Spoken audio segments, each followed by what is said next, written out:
కోట్లింగ శ్రీ జగన్నాథుని రథయాత్ర ఆరని భక్తి దీపం 65 ఏళ్ల చారిత్రక ప్రస్థానం ఒడిస్సా సంస్కృతికి ప్రతీకగా సరిహద్దు ప్రాంతాల ఆచారాల మేళవింపుతో విలసిల్లుతున్న కోట్లింగ గ్రామంలోని రథయాత్ర చరిత్ర ఒక అద్భుతమైన భక్తి గాథ. నేటికి 65 సంవత్సరాల క్రితం అంకురార్పణ జరుపుకున్న ఈ పవిత్ర యాత్ర ప్రస్థానం సుభాష్ పండా మాస్టారు మరియు గ్రామ వృద్ధుల జ్ఞాపకాల ఆధారంగా ఒక సుందర దృశ్యంగా మన ముందు నిలుస్తుంది. మట్టి చక్రాల ఆట నుండి మహోత్సవం వరకు 1958 సంవత్సరంలో కోట్లింగ గ్రామంలో ఒక చిన్న అద్భుతం జరిగింది. కొద్దిమంది పిల్లలు బ్రాహ్మణ పిల్లలతో కలిసి ఆటలాడుతూ ఒక ఆలోచన చేశారు. మందార కారాల సహాయంతో మట్టి చక్రాలతో ఒక చిన్న రథాన్ని తయారు చేశారు. ఆ చిన్న రథంలో జగన్నాథుని ప్రతిష్ఠించి గ్రామ వీధుల గుండా భక్తి శ్రద్ధలతో ఊరేగించారు.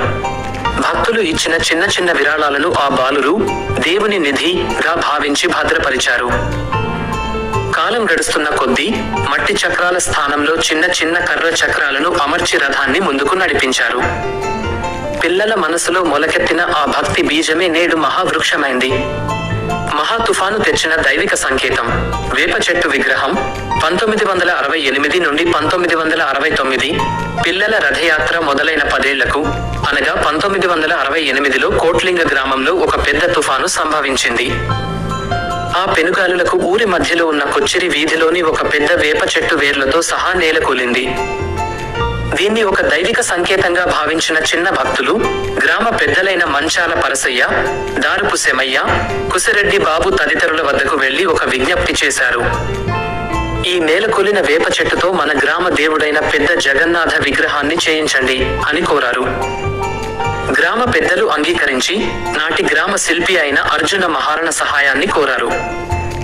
ఆయన శ్రమతో 1969 నాటి రథయాత్ర కలకలానికి ముందే ఆ దివ్య విగ్రహం పూర్తయింది. ప్రాణ ప్రతిష్ఠ నాటి పండాలు కృపాసింధు పండా, లక్ష్మీనారాయణ పండా, సుభాష్ పండా మరియు ఇతర పెద్దలు కలిసి ఆ విగ్రహానికి శాస్త్రోక్తంగా ప్రాణ ప్రతిష్ఠ చేసి శ్రీ రాధాకాంత మఠంలో ప్రతిష్ఠించారు. ఈ యాత్రకు అత్యంత ముఖ్యమైన గుండిచా మందిరాన్ని వడ్ని అప్పయ్య నిర్మించడమే కాక దానికి కొంత భూమిని కూడా దానం చేసి తన భక్తిని చాటుకున్నారు.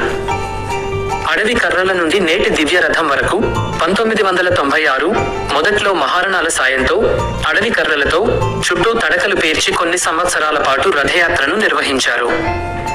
1996లో విదేశాల్లో స్థిరపడిన కోట్లింగ గ్రామ భక్తులు రథ నిర్మాణానికి గుగ్గిలం కర్రలను విరాళంగా అందించారు.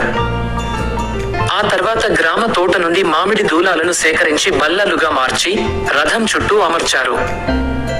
భక్తులందరి సమిష్టి శ్రద్ధ, త్యాగాల ఫలితంగానే నేడు మనం చూస్తున్న ఈ విశాలమైన పెద్ద రథం రూపం సంతరించుకుంది. జగన్నాథుని నూతన ఆలయ నిర్మాణం 2010 కాలం మారుతున్న కొద్దీ గ్రామస్తుల భక్తి మరింత ఇనుమడించింది. 2010 ప్రాంతంలో ముంబైలో ఉన్న మన గ్రామ భక్తులు మరియు గ్రామ ప్రజల ఆర్థిక సహకారంతో ప్రభుత్వ భాగస్వామ్యంతో నేటి నూతన జగన్నాథ గుడి నిర్మాణం పూర్తయింది.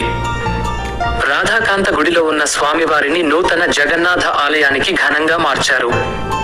దేవునికి ప్రత్యేక స్థానాన్ని కల్పించి గ్రామ ప్రజలందరూ తమ ఐక్యతను, జగన్నాథ ప్రభువుపై తమకు గల అచంచలమైన విశ్వాసాన్ని మరోసారి లోకానికి చాటి చెప్పారు.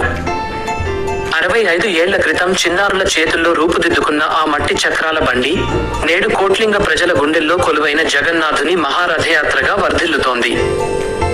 తాతల కాలం నాటి భక్తిని, త్యాగాలను నేటి తరాలు ముందుకు తీసుకెళ్తున్న తీరు ఈ గ్రామం యొక్క ఆధ్యాత్మిక వైభవానికి నిలువెత్తు నిదర్శనం.